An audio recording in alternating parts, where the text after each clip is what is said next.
Hello, and thank you for joining us, Douglas. You've written your column this week on MP second jobs. Tell us what exactly inspired that one. Well, several things. One is, of course, it's a perennial subject in British politics. It's a question of whether or not MPs can or should have second jobs. It's a perennial discussion because it's sort of clear and unclear. The clear thing is, of course, being an MP clearly isn't a full-time job. Otherwise, people couldn't join the cabinet or the shadow cabinet. On the other hand, it seems that there are certain jobs, mainly money-making jobs, which people don't appreciate MPs taking. And then the more sort of urgent thing is the release this week of footage by the campaigning group led by donkeys, which was a sort of classic tabloid sting of various MPs. This group pretended to be a South Korean company looking for people to sit on its sort of advisory board and be paid very large sums of money to do very little. It's a sort of perfect job for a certain type of MP. And led by donkeys found a number of MPs who were very eager to continue conversations with this alleged firm, pretend firm. And I say in the column, I think it's sort of there's a sort of pattern to the people who fell for it. A number of people didn't. But the people who sort of fell for it and got into discussions about money included Matt Hancock and Kwasi Kwarteng. And I think there's a deeper lesson somewhere underneath this.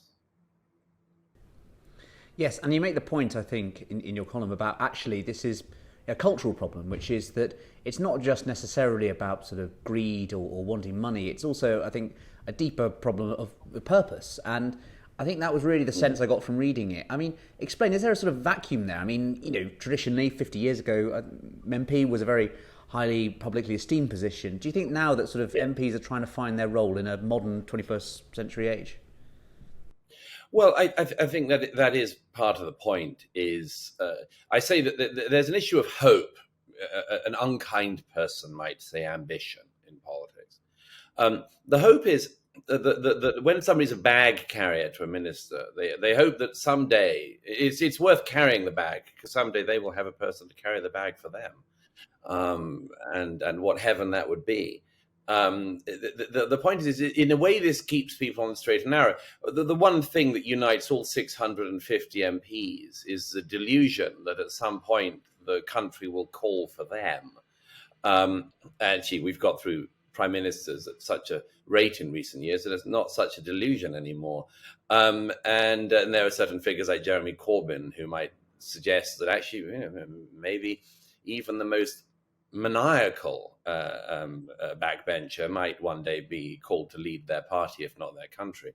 So, but that's the one thing that unites all MPs is this sort of belief that maybe at some point they'll get to the top job. The interesting thing about the sting as it affected Hancock and Kwarteng was these are two men who clearly recognize that there is very little future for them. And the old ways for them to, and this isn't to by any means to excuse the behavior, but I think it's just interesting that in the past, they might have thought that they would, for instance, if they even didn't get continuing in ministerial office, they would end up on a board of some company. I suggest in the most charitable way possible that very few banks would want Kwasi Kwarteng on their board. Very few hedge funds would like to advertise that they have him as one of their advisors. So people like him become slightly desperate. And there's an interesting thing underneath this, which is that I think that as the Conservative government dwindles in the next year or two, we will see a lot more of this. It's completely predictable that when people want an out from politics, they become rather desperate. And then there's the question underneath the question you ask, which is perhaps also they realize that far from having been a boon to their CV, having been an MP actually doesn't help them at all. Quite the contrary. It's a bit of a problem for them. Well, that's happened in our lifetimes. the move from MPs being people who we respect and whose name you might want on your masthead to people who are derided and actually thought less of because of their time in the House of Commons. It's a very strange development, but it has happened. And I think that we are seeing sort of sting operations of a kind of old-fashioned tabloid kind, and we'll see more of them. Do you reckon so with the new technology which Zoom provides where you can have anyone filming it? And of course we also saw in Partygate, you know, the fact that there were Zoom screenshots of this dreadful December 2020 COVID quiz as well. Yes, absolutely. The worst party of all time. I mean, this is all part of the interconnected age. I mean, there was a time, even just 10 years ago, when somebody like the fake sheikh of the News of the World would, you know, invite somebody like Sarah Ferguson to come to a room at the Dorchester and you know, produce a handful of cash and ask her to speak more clearly into the briefcase. And that was a sort of classic tabloid sting.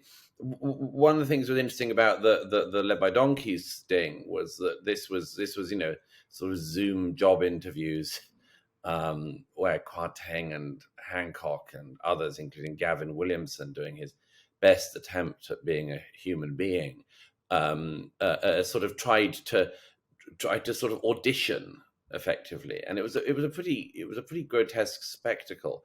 But it was different from the old school tabloid stings. I mean, they actually thought they were in a job interview, and we saw a sort of job interview live. It made it particularly pitiable. I agree. And I mean, some of those lines, I mean, Matt Hancock, £10,000 sterling. I mean, it sounds very sort of Mr. Big, the Italian job kind of thing. I say in the piece, I don't think Matt Hancock's been paid £10,000 sterling or anything else a day other than when he was in the jungle. I think his non-jungle rate is probably a percentage of that. Douglas, we all find our places, don't we? And as for poor old Kwasi Kwarteng, I mean, one gets a clearer and clearer view of what happened and went wrong in his chancellorship when he says $10,000, and then they say sterling, dollars or sterling. Since Kwasi Kwarteng was chancellor, these things are pretty much in parity.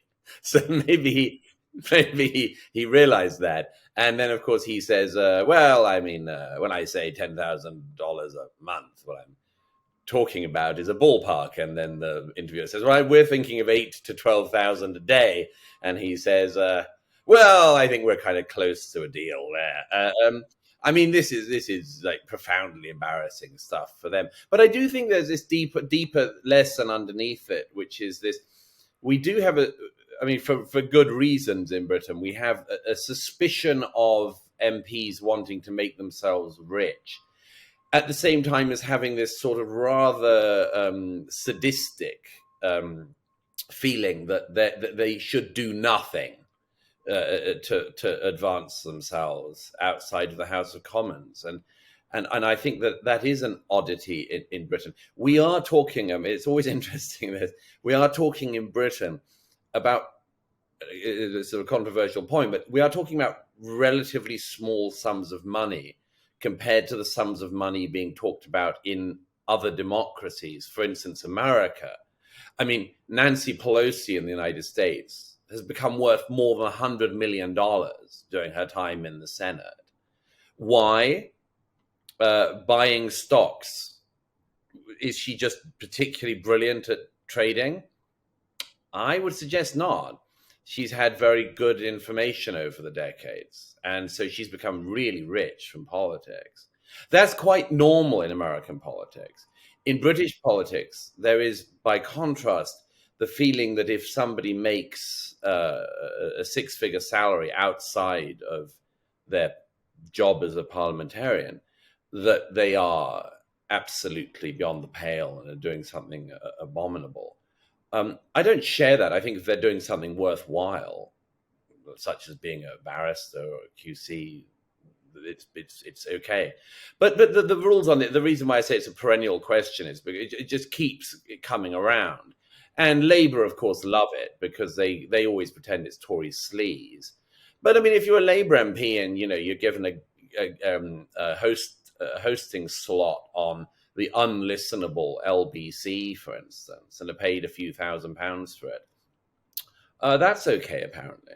So, I mean, Labour are against second jobs unless it's being a loudmouth LBC presenter for a few hours and getting paid an average monthly wage for a couple of hours of shouting your gob off about things you don't know about.